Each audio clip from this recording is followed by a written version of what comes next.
일본 학자 2026년 이후 미래 예언. 일본 교토 어느 학자의 충격적인 세계화. 한국에 관한 미래 예언 지금 바로 시작합니다. 수십 년간 보이지 않는 세계와 보이는 과학의 세계를 동시에 연구해온 일본의 지성이라 불리는 마츠다 류헤이 마츠다 교수는 젊은 시절 일본 최고의 명문대에서 물리학을 가르치던 과학자였습니다. 눈에 보이지 않는 것은 믿지 않았고 오로지 숫자와 증명된 사실만이 진실이라 믿었던 그였습니다. 그런 그가 돌연 강단을 떠난 것은 지금으로부터 40년 전 우연히 접하게 된 한 권의 낡은 책 때문이었습니다. 그것은 일본의 영적 예언서 중에서도 가장 난해하다고 알려진 1월 신시였습니다. 1944년 한 화가에게 신이 내려 붓을 잡은 손이 저절로 움직이며 쓰였다는 이 기이한 예언서는 다가올 세상의 대청소와 그 이후에 올 미륵의 세상을 예언하고 있습니다.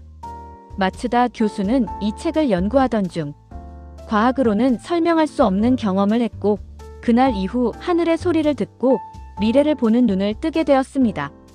그는 평생을 숨어 지내며 자신이 본 미래를 기록으로만 남겨두려 했습니다. 하지만 다가오는 2026년의 기운이 너무나도 거대하고 강렬하기에 더 이상 침묵할 수 없어 무거운 입을 열었습니다. 지금부터 전해드릴 내용은 그가 평생을 바쳐 해석한 1월 신시의 비밀과 그가 직접 영적인 눈으로 목격한 2026년 이후의 세상에 대한 기록입니다. 노학자의 목소리에 귀를 기울여 보십시오. 그의 목소리는 떨리고 있었지만 눈빛만은 확신에 차 있었습니다. 사람들은 내 말을 헛소리라 치부할지도 모르오. 허나 귀 있는 자는 들을 것이고 눈 있는 자는 보게 될 것이니 2026년 인류는 지금까지 단 한 번도 경험해보지 못한 거대한 문턱을 넘게 될 것이오. 이것은 단순한 시대의 변화가 아닙니다. 마치 애벌레가 껍질을 찢고 나비가 되듯 인류라는 종 자체가 완전히 다른 차원으로 넘어가는 탈바꿈의 시작인 것이오. 우리가 알던 물질의 시대가 끝나고 영혼의 시대가 열리는 그 찰나의 순간이오. 마츠다 교수는 2026년이 인류 역사상 가장 중요한 분기점이 될 것이라고 단언합니다. 그는 이 시기를 가리켜 신의 문이 열리는 해라고 표현했습니다.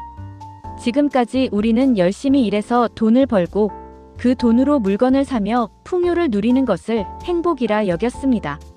하지만 2026년부터 시작될 변화는 우리가 소중하게 여겼던 돈이나 권력, 명예 같은 것들이 한순간에 휴지 조각처럼 무의미해질 수 있음을 경고합니다.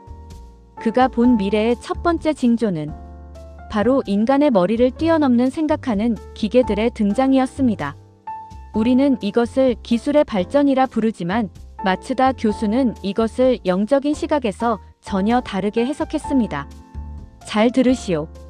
인간이 만들어낸 도구가 인간의 지능을 아득히 넘어서는 날 세상은 요술방망이를 얻은 것과 같아질 것이오. 그 기계들은 잠도 자지 않고 지치지도 않으며 인간이 100년 걸려 알아낼 것을 단 하루 만에 찾아낼 것이오. 먹을 것이 부족한 곳에는 식량을 만들어내고 몸이 아픈 곳은 순식간에 고쳐낼 것이니 겉으로 보기에는 지상 낙원이 도래한 듯 보일 것이오. 상상하는 모든 것이 눈앞에 현실로 나타나는 세상. 그것이 바로 2026년부터 가속화될 첫 번째 미래의 모습이오. 그의 예언에 따르면 2026년 이후 인류는 놀라운 속도로 발전을 거듭합니다. 과거 100년 동안 이루었던 발전이 불과 하루 만에 이루어지는 기적 같은 일들이 일상처럼 벌어질 것입니다. 불치병이라 불리던 병들이 사라지고 늙지 않는 약이 나오며 힘든 노동은 모두 기계가 대신하게 됩니다. 사람들은 더 이상 먹고 살기 위해 땀 흘려 일할 필요가 없어지게 됩니다. 이것은 분명 축복처럼 들립니다. 하지만 마츠다 교수의 표정은 어두웠습니다. 그는 이 엄청난 풍요 속에 숨겨진 무서운 함정을 보았기 때문입니다. 1월 신시에서 말한 대청소가 시작되기 전 하늘은 인간들에게 마지막 시험을 내린다는 것입니다.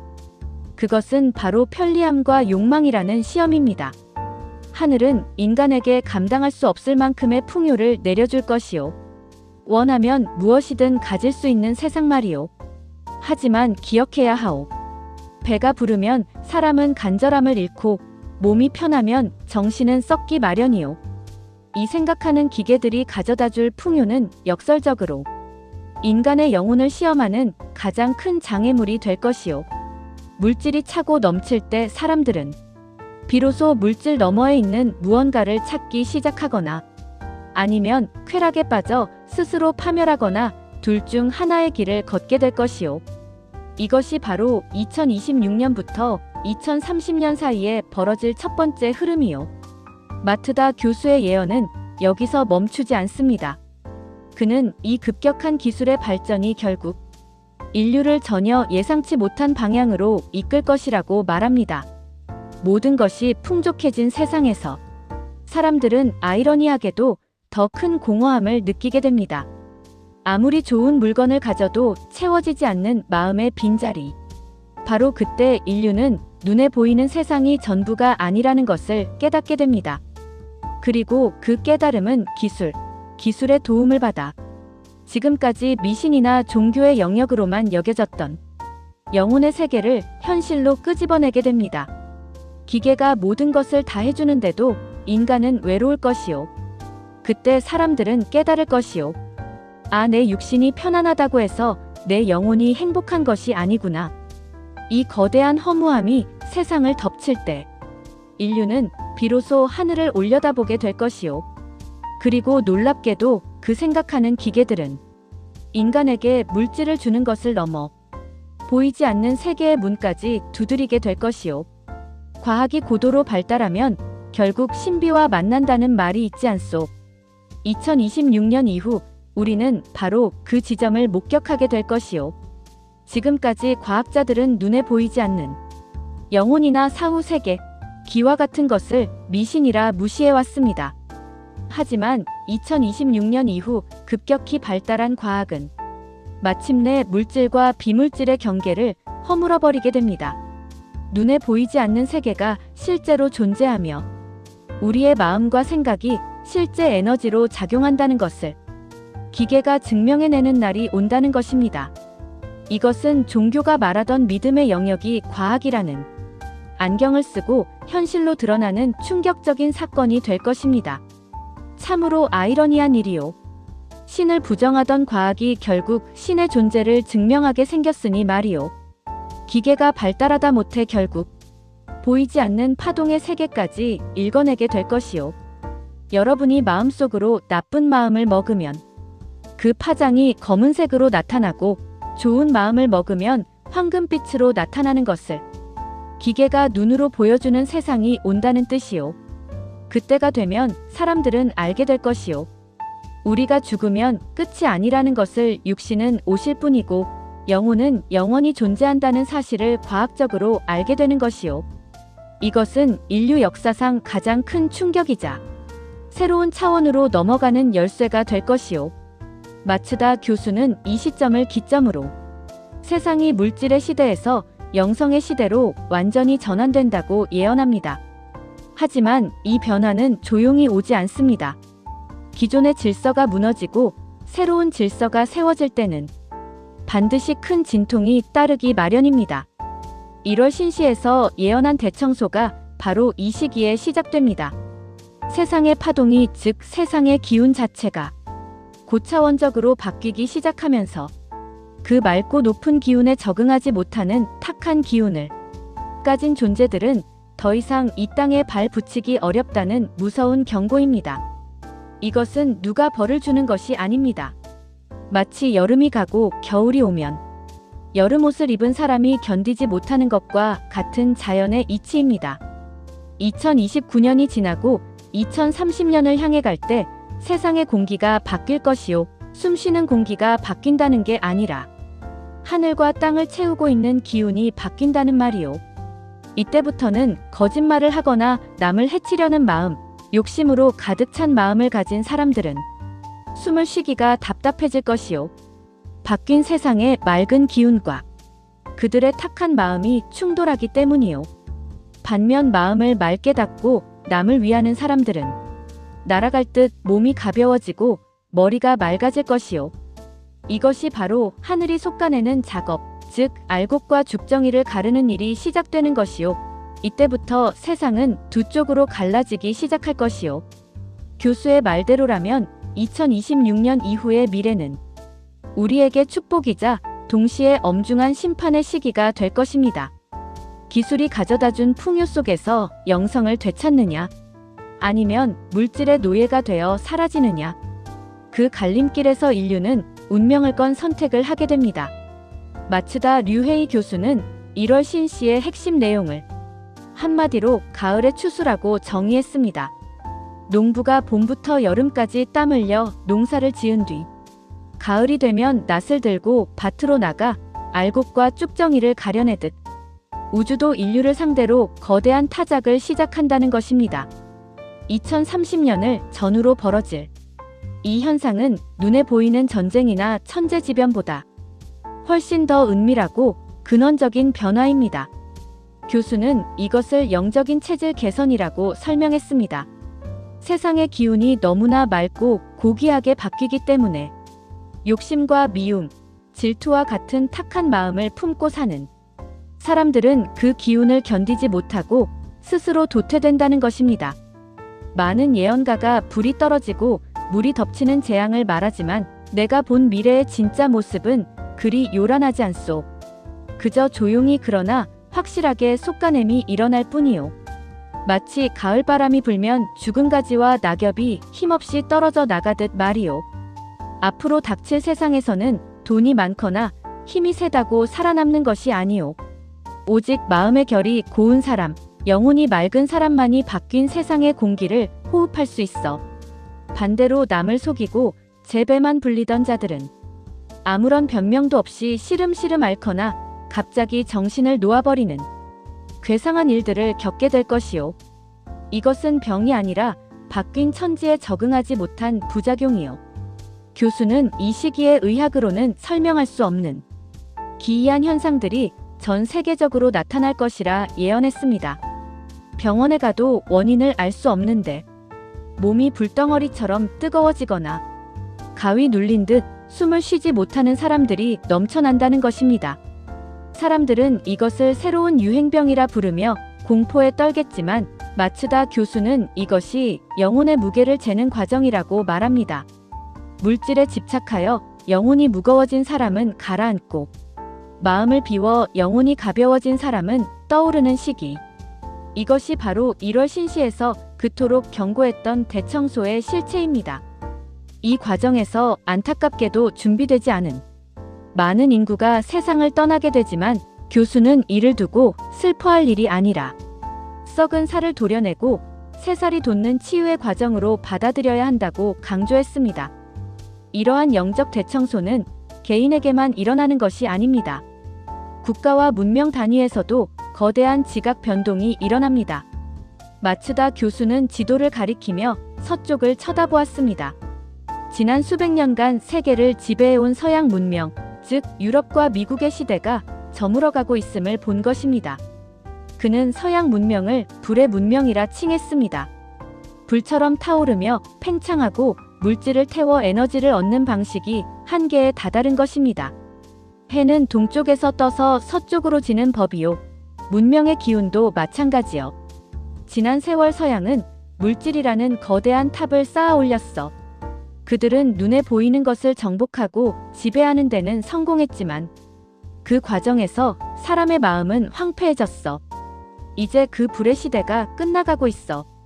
2026년 이후 서양의 강대국들은 내부에서부터 무너지기 시작할 것이요. 경제가 무너지는 것이 먼저가 아니라 그 사회를 지탱하던 정신과 도덕이 무너져 내리면서 스스로 주저앉게 될 것이요. 그들은 뒤늦게 동양의 지혜를 구하려 하겠지만 이미 때는 늦었어. 교수의 예언에 따르면 미국의 구구는 2028년을 기점으로 급격히 쇠락하게 됩니다. 단순히 돈이 없어서가 아닙니다.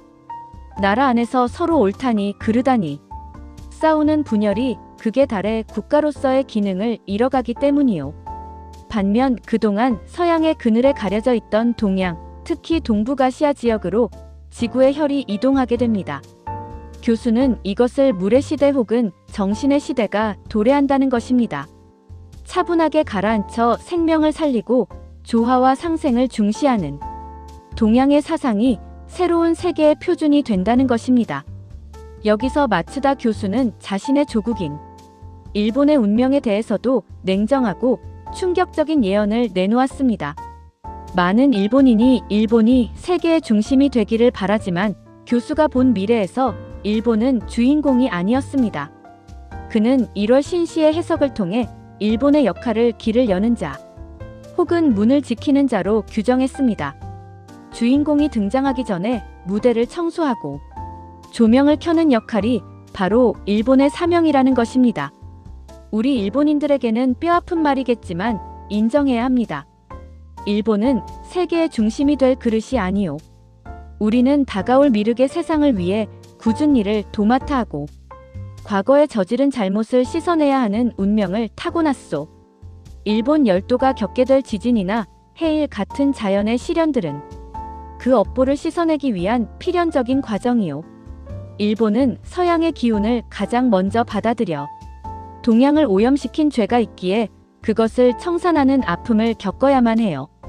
하지만 그 아픔 끝에 일본은 진정한 동방의 등불인 옆나라를 보좌하며 새로운 시대로 나아가게 되리요.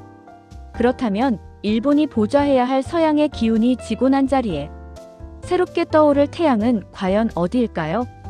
마츠다 교수의 손가락은 정확히 한반도를 가리키고 있었습니다.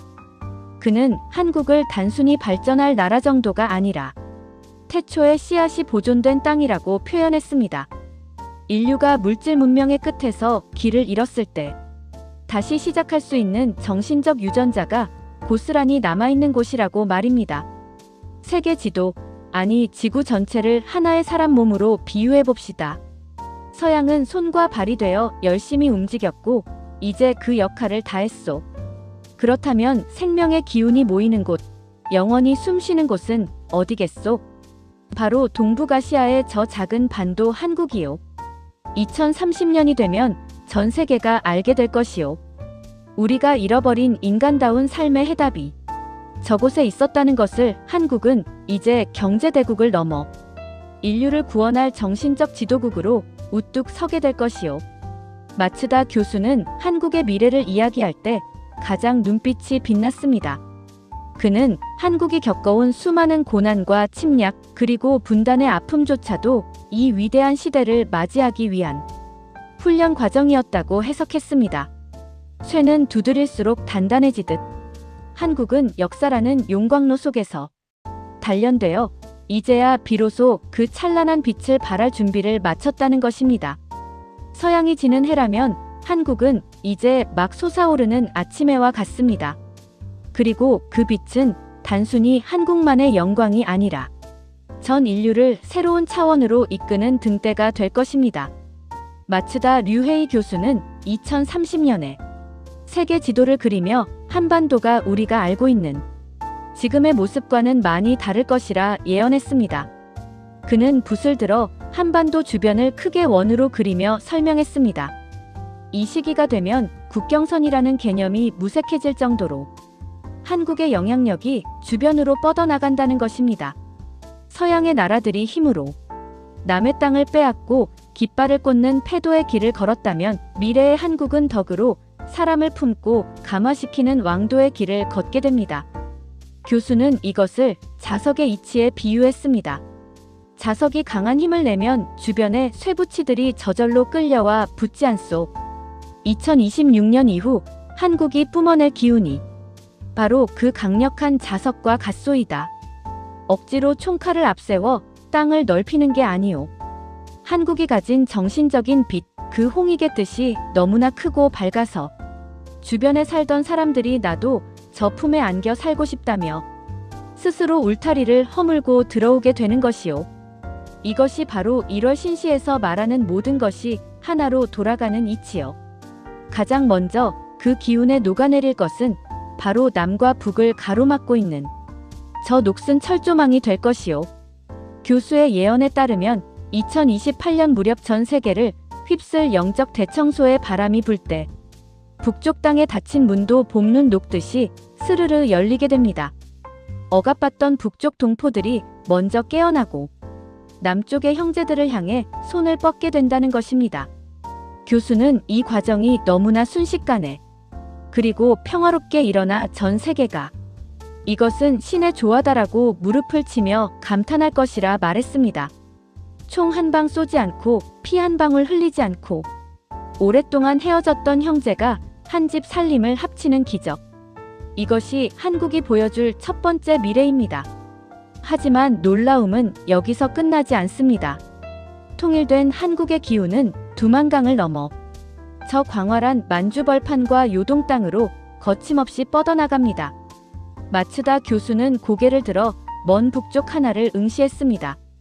그는 그 땅들이 본래 남의 땅이 아니라 아주 먼 옛날 그들의 앞마당이었음을 강조했습니다. 역사의 수레바퀴가 돌고 돌아 이젠 잃어버렸던 그 옛날 땅의 주인들이 귀환하는 시기가 도래했다는 것입니다.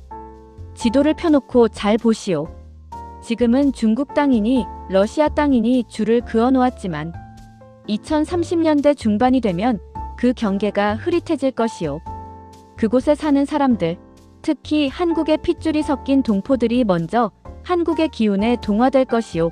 중국이 내부의 혼란으로 여러 갈래로 쪼개지고 힘을 잃을 때 만주와 연해주 일대의 사람들은 살 길을 찾아 빛이 나는 쪽으로 고개를 돌리게 되어 있어 그 빛이 바로 통일된 한국이요. 그들은 스스로 한국의 울타리 안으로 들어와 우리를 받아달라고 청하게 되는 것이요. 이렇게 한국의 영토는 태초의 신성한 제국의 모습을 되찾게 될 것이요. 교수의 말은 침략이 아니라 복원이었습니다. 태초의 하늘의 뜻을 받아 세상을 다스리던 신시의 시대가 21세기에 다시 재현되는 것입니다. 이때 한국은 단순히 땅만 넓은 나라가 아닙니다. 전 세계에서 가장 높은 수준의 도덕성과 영성을 갖춘 말 그대로 어른의 나라가 됩니다.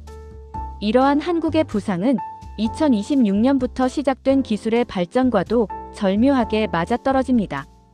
교수는 한국인들의 손재주와 명석한 두뇌가 생각하는 기계와 만날 때 상상할 수 없는 시너지를 낼 것이라 예언했습니다. 한국은 전 세계에서 가장 먼저 AI 기술을 영적인 분야에 접목해서 물질과 정신이 완벽하게 조화된 새로운 문명을 탄생시킵니다. 에너지가 무한히 솟아나고 환경 오염이 사라지며 사람이 사람답게 존중받는 세상, 다른 나라들이 이제 막 걸음마를 뗄 때 한국은 이미 날개를 달고 날아오르는 형국입니다. 이 위대한 변화의 시기, 한국인 한 사람의 역할은 무엇보다 중요합니다.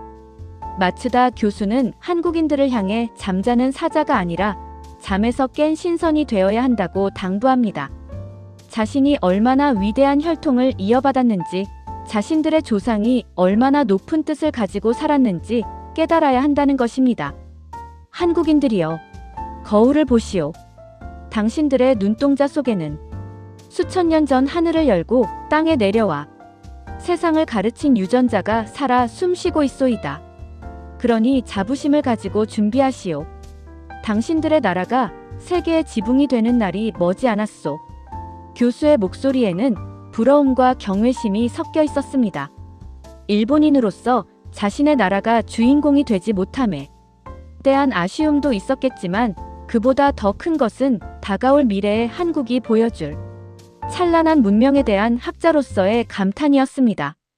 그는 1월 신시에 숨겨진 마지막 장들이 모두 흰옷을 입은 민족을 찬양하는 내용으로 채워져 있음을 고백했습니다. 마츠다리오 헤이 교수는 2035년을 넘어 2040년을 향해 가는 한국의 모습을 한마디로 오래된 미래라고 표현했습니다.